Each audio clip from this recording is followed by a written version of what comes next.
Why did Jermaine and you break up? Oh, Ben, I had heard that he was cheating. I wanted to have a family with him. How many children would you want to have? I like to have as many children as he'd like to have, and I probably will regret I ever said that. One of the weird things about dating Janet is that dating Janet attracts other women. Girls wanted to talk to me more because I was dating her.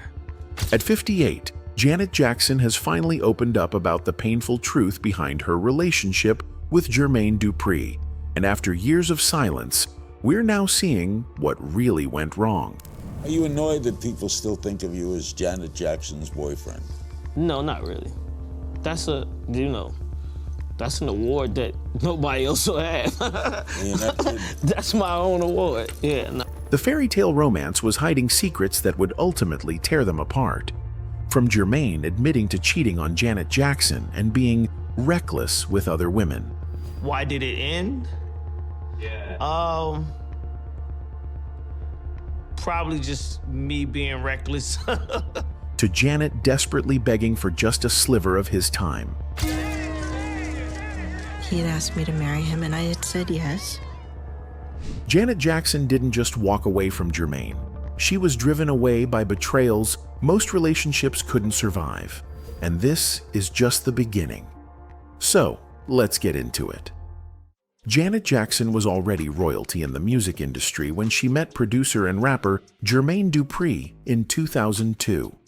As the youngest member of the legendary Jackson family, Janet had carved out her own empire with groundbreaking albums like Control, Rhythm Nation, and Janet. She wasn't just Michael Jackson's little sister anymore. She was a cultural force in her own right.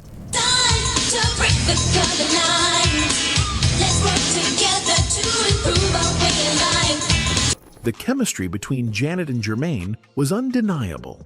When they began dating in 2002, it seemed like the perfect match. Two music industry powerhouses coming together. Janet was at the height of her fame, and Jermaine was the hitmaker behind some of the biggest songs of the era. On red carpets, at industry events, and in interviews, they appeared to be completely in love. I dated her longer than her marriages, so I have a different relationship with her than damn near probably anybody. They were the couple everyone wanted to be. Janet, with her unmatched stage presence and iconic performances, and Jermaine, with his Midas touch in the studio. Their relationship lasted for 7 years, becoming one of the music industry's most celebrated romances. But despite how perfect things looked from the outside, behind closed doors, their relationship was crumbling under the weight of betrayal, neglect, and incompatible lifestyles. From Jermaine's shocking confessions about his behavior while with Janet, to the devastating reality of how little time he was willing to give her, Janet's relationship with Jermaine was far from the fairy tale it appeared to be. So what really happened between Janet Jackson and Jermaine Dupri? Before we dive into the heartbreak, we need to talk about the most devastating revelation that came to light. In a moment of rare candor, Jermaine Dupri admitted something that shocked even the most cynical industry insiders. Why did it end? Yeah. Probably just me being reckless. In Janet Jackson's revealing 2022 documentary, Jermaine finally confirmed what many had suspected for years. Why did Jermaine and you break up? Oh, Ben, I had heard that he was cheating. His reckless behavior, as he called it, had played a major role in their breakup. But it was his explanation that left everyone stunned. Jermaine admitted that dating someone of Janet's caliber actually attracted more attention from other women. In his own words, "One of the weird things is that dating Janet attracts other women.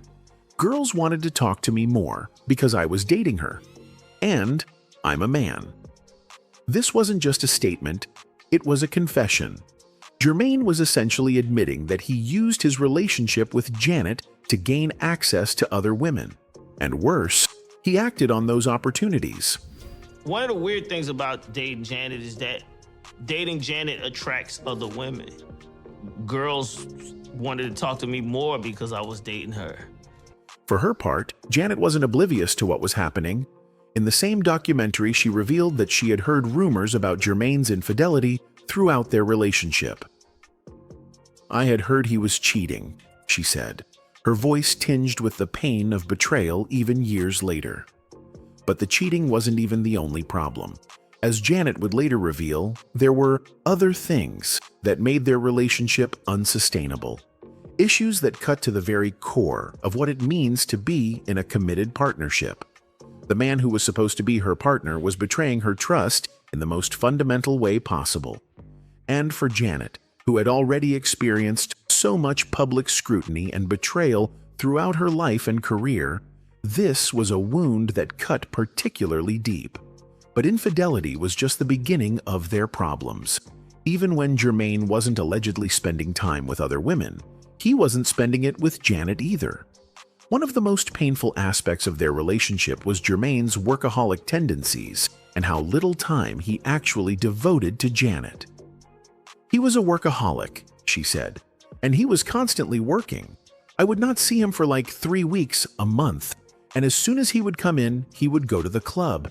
And it's like carve out just a little time for me. And it was hard for him to do. His girlfriend was his work."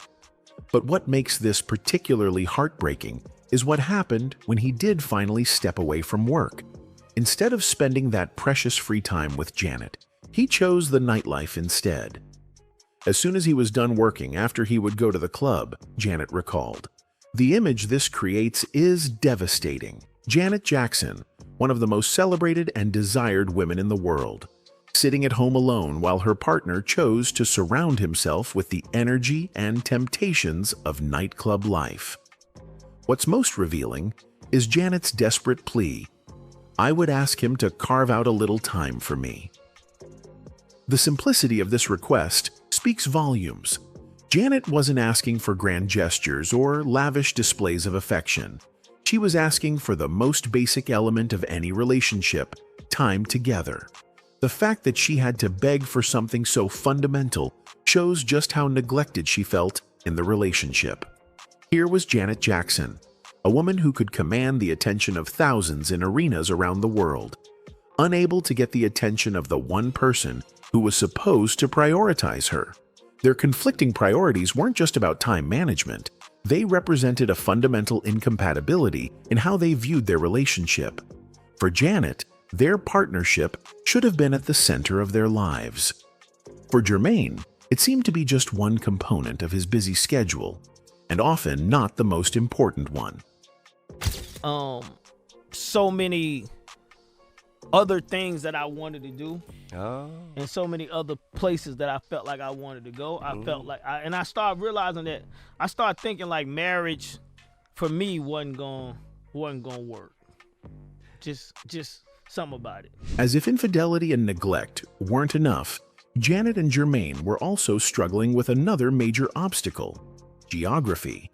They were literally divided by thousands of miles, with neither willing to fully commit to relocating for the other. In a revealing 2020 interview on TI's Expeditiously podcast, Jermaine admitted that their differing views on where to live became a significant point of contention. Janet, who had built her life in California, was hesitant to uproot herself and move to Atlanta, where Jermaine was based. She wasn't willing to move to Atlanta. She was willing to come out here for a couple of weeks. Right. But living in Atlanta, for her, just didn't really seem like LA. You know what I mean? And me, I wasn't ready to move to Malibu, because Malibu ain't. This geographic standoff created a situation where they were constantly either living apart or one of them was temporarily accommodating the other, a setup that put continuous strain on their connection. For a relationship already struggling with issues of trust and time management, this physical distance only exacerbated their problems. It meant that even when Janet could get Jermaine to carve out time for her, that time was often limited by logistics and travel schedules. Their inability to compromise on location revealed something deeper about their relationship. Neither was willing to make the ultimate sacrifice of leaving their comfort zone for the other. And in a relationship, that unwillingness to compromise often signifies deeper issues with commitment. As public as their romance had been, the end of Janet and Jermaine's relationship was relatively quiet. There was no dramatic public breakup, no explosive social media statements, just a gradual fading away until they confirmed they were no longer together in 2009. To understand why Jermaine Dupri's betrayal hit her so hard, we have to rewind and look at everything Janet had already been through. Because Jermaine wasn't just one guy who let her down.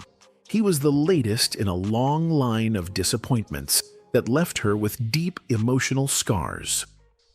Let's go back to 1984. Janet was just 18 years old, barely out of high school, when she secretly married singer James DeBarge. At the time, DeBarge was part of a popular R&B group, and Janet was still figuring out who she was outside of her famous family. Most people didn't even know they were married until much later, and the marriage only lasted a year before it was annulled. But that secrecy? That wasn't just teenage rebellion. It said a lot about what Janet was already learning about love and relationships. She felt the need to hide it, to protect herself from the public, and, most likely, from her controlling family, especially her father, Joe Jackson. I think my father means well. I think he means well and wants nothing but the best for his kids. I just think that the way he went about certain things wasn't the best way. She was young, in love, and likely looking for some escape from the pressures of being a Jackson. But what she got instead was chaos. James DeBarge struggled with drug addiction, and their marriage fell apart fast. That early heartbreak left Janet feeling exposed and let down, and she began to understand the importance of keeping her personal life under wraps. Fast forward a few years to 1988. Janet was now a household name, and rumors swirled about her dating Bobby Brown, the R&B singer who was also building his solo career. I had a crush on her for so long from seeing her on Good Times and different things. And it was just, I don't know, it was just surreal that I was in her presence, you know, when I did meet her. Their relationship didn't last long, barely a year. But what's even more telling is why it ended. Bobby Brown later claimed that Janet's father, Joe Jackson, didn't approve of him. Joe allegedly thought Bobby had too much of a bad boy image, and he didn't want that around Janet. Once again, outside forces, not love, not compatibility, not anything personal, came in and interfered with Janet's ability to choose her own partner. This became a pattern in Janet's life. Even when she tried to follow her heart, someone else always seemed to be calling the shots. That loss of control had a lasting effect on how she approached future relationships. Now, this next one is still shocking to fans, even after all these years. Janet married Mexican-American songwriter and director René Elizondo Jr. in 1991. But here's the twist. No one knew. For nearly 9 years, the world had no idea that they were married. Why did you not want people to know you were married? We just kept it private. Right. It was just a very private thing. We never told anyone. Let that sink in. 9 years. In the entertainment industry, that's practically a miracle. And it wasn't until they filed for divorce in 2000 that the marriage was even made public. So why keep it a secret? Well, at that point in her life, Janet had already been burned. She'd already seen what public relationships could do. By keeping René a secret, she thought she was protecting the one thing in her life that felt stable. But the truth is, keeping a relationship hidden for that long can take a toll. It creates distance, it creates pressure, and when things fell apart with René, it wasn't just a marriage ending, it was years of secrecy and emotional investment going up in smoke. René even sued Janet for spousal support, claiming he had sacrificed his own career for hers. That divorce wasn't just the end of a relationship. It was the unraveling of something she had poured herself into quietly for almost a decade. Another deep wound, another chapter of disappointment. Then came the 2004 Super Bowl, a moment that changed Janet's public image forever. During the halftime show, while performing with Justin Timberlake, Janet experienced a now infamous wardrobe malfunction, where her breast was exposed on live television. What happened afterward was even worse. Justin Timberlake walked away relatively unscathed. His career took off. He even joked about the situation later. But Janet? She was vilified. She was blacklisted by major networks. Her music was pulled from radio stations, and she faced a level of public shaming that was completely unfair. It was an accident. And management that I had at the time, they thought it was important that I did, you know, with the project coming out. And I had said, actually, before I sat down to record the apology, that I had said to them, well, and through all of that, where was Justin? He didn't face the same backlash. At the time, Timberlake made a public apology for the incident, calling it regrettable. "I am sorry if anyone was offended by the wardrobe malfunction during the halftime performance at the Super Bowl," he said. 1 week after the incident, Timberlake played off the events after winning a Grammy for his breakup song, "Cry Me a River." He addressed the audience by saying, "I know it's been a rough week on everybody," continuing, "What occurred was unintentional, completely regrettable, and I apologize if you guys were offended." While speaking to John Norris 2 years later, Timberlake accepted that the blame assigned for the unfortunate incident was unfair and acknowledged his privilege in the situation as a white male. "If you consider it 50-50, then I probably got 10% of the blame," Timberlake said. "I think America is harsher on women. I think America is unfairly harsh on ethnic people." The performer went on to say he could have handled the situation better in the immediate aftermath. "If there was something that I could have done in her defense, I would have." Imagine the trauma of having your body exposed on national TV and then being treated like you did something wrong, while the man involved walks away clean. It was one of the most humiliating moments of Janet's life, and it affected her career for years. In 2012, Janet quietly married again, this time to Wissam Al Mana, a billionaire businessman from Qatar. It seemed like she had finally found peace. The couple welcomed a son in early 2017, and for a moment, everything looked picture perfect. But behind the scenes, things weren't as happy as they seemed. Just a few months after giving birth, Janet and Wissam separated. Sources claim the split came down to cultural differences and control issues. Some reports even included allegations of verbal abuse, though Wissam's team denied those claims. What made this breakup especially painful was the timing.